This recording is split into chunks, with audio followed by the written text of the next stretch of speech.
think that someone can just pick up a firearm and immediately know how to use it. They think they'll be able to do it. Oh, I've seen them on the White House petition dreaming about their new federal militia and how they're going to hunt us down. Right, so funny, really funny. The first time they get a jam, the war's over.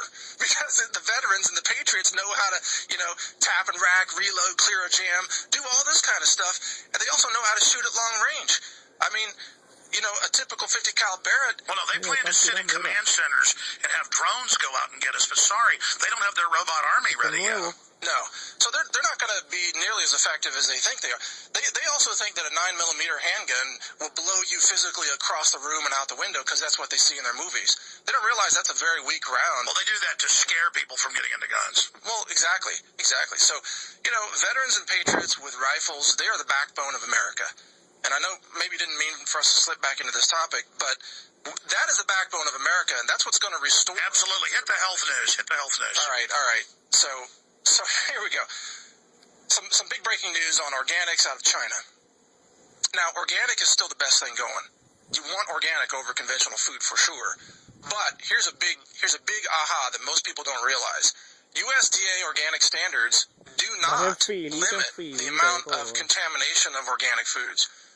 Organic can have, depending on where it's grown, it can have high levels of mercury, cadmium, arsenic, lead, even aluminum, pesticides, and so on. Organic does not test for contamination levels. Organic is a certification of how something is grown, not the result that comes out of the farm. So when you have China growing foods now being certified organic and imported into the U.S. and sold in the USA, you got to start thinking about how clean is that food really, even though it's organic. China, 90% of the water supply serving the cities is severely contaminated. I have an article now about cancer villages.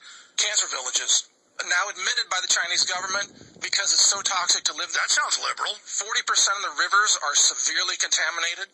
Some of the rivers you can light on fire. They've got so much petrol. And the river flows by the Al Gore controlled factories with the suicide nets. Probably. But that's liberal. Well, of course, I'm sure those factories discharge toxic waste directly into the river. But that's liberal. Well, right. I mean, Obama's got a peace prize. But what's happening, Alex, is that organic farmers in the U.S. are being put out of business. Agricultural jobs are shifting to China because China does not enforce any environmental regulations. So no, that's the plan. You put rules here where we can't operate, then shift there, and then label toxic waste organic. Yes. And then if you don't like toxic waste, you're racist. So the key to people is check the country of origin. Organic grown in the USA is clean. Organic grown in Canada is clean. That's racist. I'm serious. Go ahead. Here, have some Obama bites. Organic grown in Europe is clean. Organic grown in China is questionable. And we did some lab tests, and we found that the levels of certain metals of so-called organic superfoods coming out of China was 10 times higher than the levels of the same superfood grown in Taiwan.